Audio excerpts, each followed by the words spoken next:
En Asie du Sud-Est, la mer méridionale du Vietnam est riche d'eau poissonneuse, de gisements de pétrole et de gaz naturel. Mais elle est aussi l'une des plus exposées aux typhons, appelés aussi cyclones intertropicaux.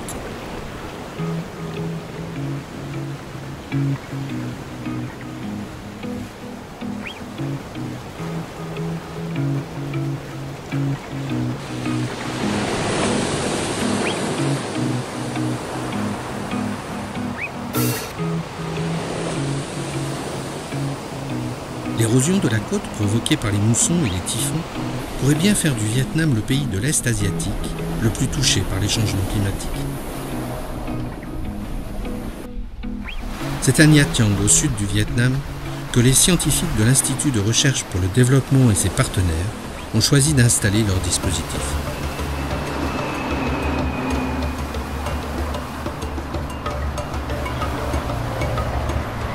On voulait faire une approche multi-site et multi-outils pour caractériser en fait, la réponse du littoral à une variabilité climatique du forçage à différentes échelles de temps.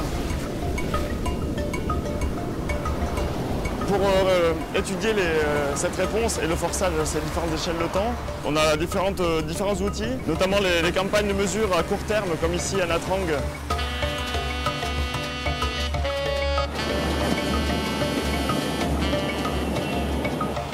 Pour caractériser la réponse du littoral face aux événements climatiques, sur la plage, c'est l'ADV, un vélocitomètre acoustique à effet Doppler, et le Vectrino, qui mesureront les déplacements de l'eau dans les 3 dimensions. Autre méthode de télédétection innovante basée sur la vidéo, le Swatch Vidéopole. L'objectif est ici de mesurer à partir d'une caméra vidéo et d'un alignement de poteaux métalliques l'hydrodynamique de la zone et l'évolution morphologique de la plage.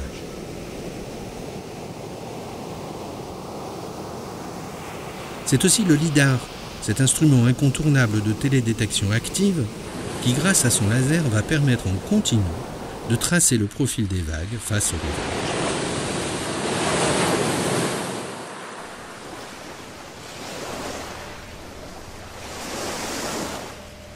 Plus au large, 2 profileurs de courant à effet Doppler sont disposés de part et d'autre de la baie. Les microparticules contenues dans l'eau vont renvoyer le signal ultrasonore émis par les transducteurs, sorte d'émetteurs acoustiques immergés. Ils vont permettre d'enregistrer la vitesse et la direction des courants.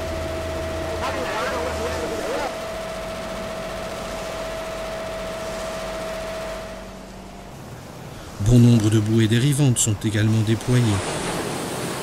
Larguées plus proches de la plage, elles vont permettre d'intégrer les effets de la rivière sur la courantologie de la rivière. On a essayé d'innover en termes méthodologiques, pas seulement scientifiques, avec l'utilisation de nouvelles méthodologies comme les drones qu'on a fait voler durant cette campagne. Drones donc, qui sont équipés de caméras vidéo qui nous permettent de reconstruire la plage en 3 dimensions, mais également de suivre les courants de surface et la propagation des vagues. Les vols effectués à chaque marée basse vont quadriller la plage de long en large. Des centaines de photographies haute définition sont collectées. Elles sont ensuite traitées puis assemblées. Un travail long et laborieux, mais d'un apport inestimable pour comprendre l'hydromorphodynamique et les transferts sédimentaires sur le littoral. Pour une analyse à plus long terme, c'est un autre dispositif innovant, plus efficace, qui est installé ici depuis 2013. Alors la vidéo, c'est un outil qui est assez innovant parce qu'il permet de mesurer un grand nombre de variables littorales, à la fois le forçage, donc les vagues, les courants, la marée, mais également la réponse, donc l'évolution morphologique. Donc on a l'ensemble du système qui est mesuré. C'est la première fois qu'on a autant d'informations, avec une erreur qui est plus importante que les instruments in situ, mais avec une couverture temporelle beaucoup plus importante.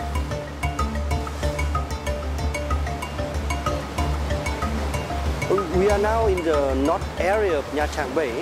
So on the right-hand side is the Ba Lang Road. So this road was constructed in 2002. So before 2002, this beach very beautiful with a very yellow sandy beach, very wide beach. But after construction, the road disappeared. So the Coast VAR project is very important to how to recreate. Because we want to understand mechanism of the beach erosion here. And then we give a countermeasure for practical solution, how to recreate the beach here in the north area of the Nha Trang Bay.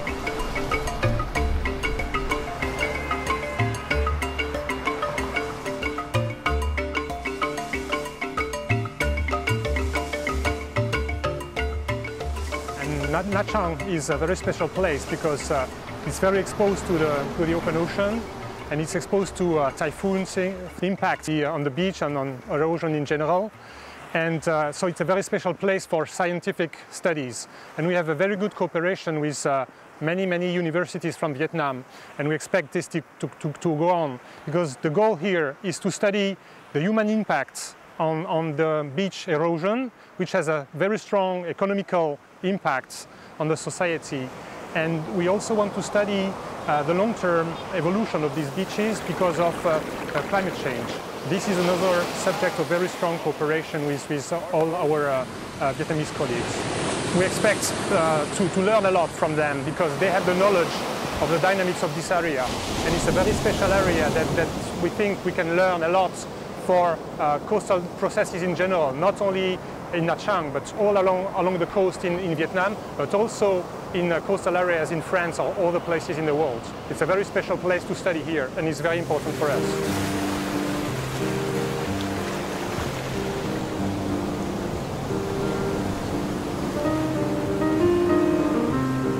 Observer, enregistrer, mesurer, comprendre les mouvements des vagues n'est pourtant pas suffisant. Les scientifiques veulent aussi déchiffrer l'évolution du sédiment.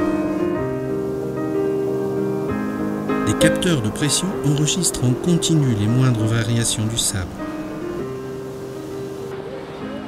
Un relevé sédimentaire complet et quotidien de la zone est effectué. Et pour déterminer l'effet de la marée sur les déplacements de particules sédimentaires, les chercheurs vont colorer à l'aide d'une peinture fluorescente un échantillon de sable, puis tenter de retrouver sa trace.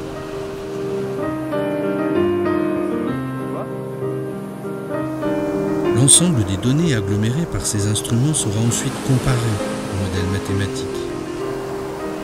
Une confrontation indispensable pour amender et améliorer ces modèles.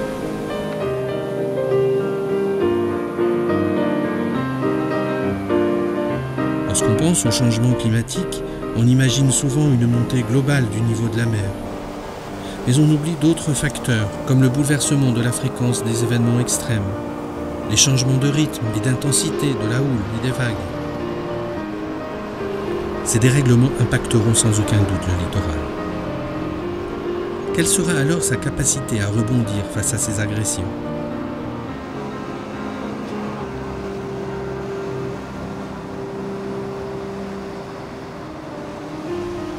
Anticiper les perturbations, minimiser les effets, pour préserver les ressources économiques, le tourisme, la pêche, l'aquaculture, des ravages de l'érosion liés aux événements climatiques extrêmes, la lutte contre la déforestation et l'extraction de sable ne suffiront pas. Il faudra penser les aménagements en préservant le littoral et sa capacité naturelle de résilience.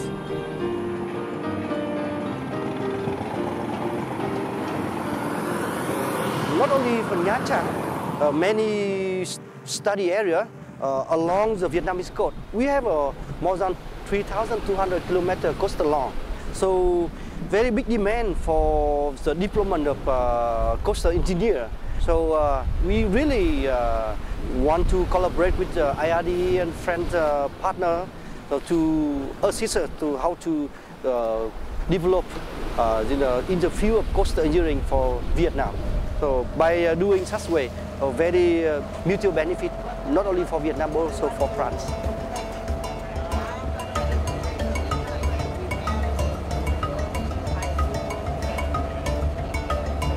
And within the framework of the cooperation project between most and foreign countries, we have both fundings from France and from Vietnam to implement this second phase with a more important applications. And in the future, we do hope to continue working with Vietnam partners, with funds coming from both Vietnam and France, in order to help develop the countries by favoring the development of research. L'enjeu est donc de comprendre les processus de la variabilité côtière et de quantifier les impacts des événements climatiques majeurs. Un travail qui se mène en étroite collaboration avec la communauté scientifique vietnamienne. Aujourd'hui, on estime que c'est plus de 60% de la population mondiale qui vit non loin de la mer. Les littoraux sont en première ligne des impacts des changements climatiques. À l'interface des milieux océaniques et continentaux, confrontés à une urbanisation constante, ils sont directement impactés par la modification événementielle, saisonnière et interannuelle de la puissance des moussons. Les connaissances accumulées dans le cadre de ce programme de recherche, ici au Vietnam, puis en Afrique de l'Ouest, doivent permettre de répondre à ce défi.